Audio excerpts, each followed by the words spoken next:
Welcome to the Stop Show, my friends. I'm Rich Semmelhack, and today I have two extremely super guests. I'm just lucky to have these two gentlemen in the same room at the same time together. They're so busy doing all of their numerous activities, and this is just such a great day. Welcome to the Stop Show, Mike Goudreau and Rugge Thomson, both from this area. Although you were born in Vermont, but we love you now just the same. And been around Montreal and the Eastern Townships just for years and years. It's such a wealth of blues and music and movies. And Rugge is a cineast. Filmmaker? Cineast. Right, filmmaker. Yes, let's go with filmmaker. We should be very bilingual. I think cineast is a nice name. Mike, tell us about what you're doing and where you've been just quickly, and then we'll get into the meat of things and listen to some of your music. Well, I've been a professional musician now for 36 years. I started out with country music and rock and roll, and in the 90s, beginning of the 90s, we started dabbling in the blues. Started my band, the Boppin Blues Band, because I loved horns, liked swinging music. And so, at the same time, we started producing music at that time. I started writing my own songs at that point. And we played the festival circuit all over Quebec, New Brunswick, Ontario, a little bit in the States too. And then I started getting into publishing with my music for TV and film. So I've had a lot of songs on American TV and reality TV and movies and stuff, and just been an independent musician for all this time, just trying to make a living off what we love to do.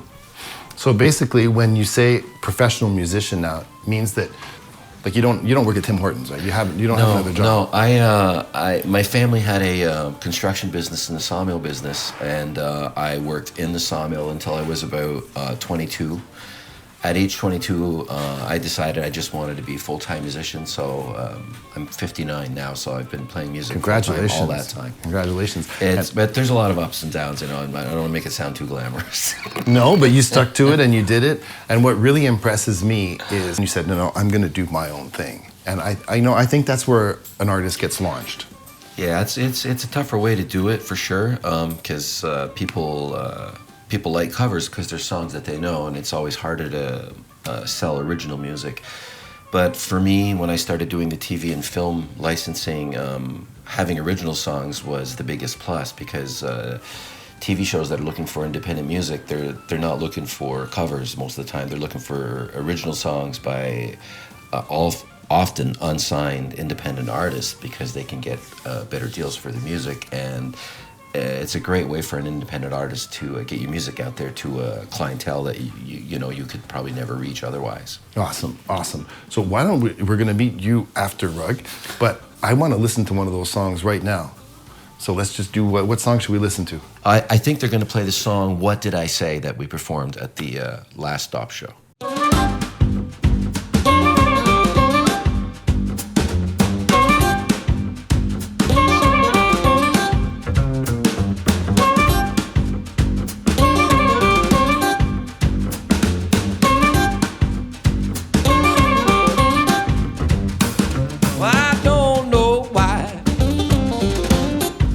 Loves me so much.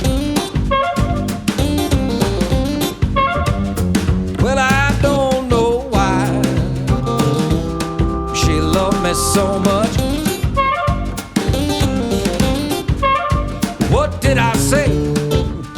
What did I do? This love affair is too good to be true. I'm singing blues most every night. She don't fuss, she don't fight. I'm blues most every night. Oh, she tells me just do what you like. What did I say? What did I do? This love affair just too good to be true.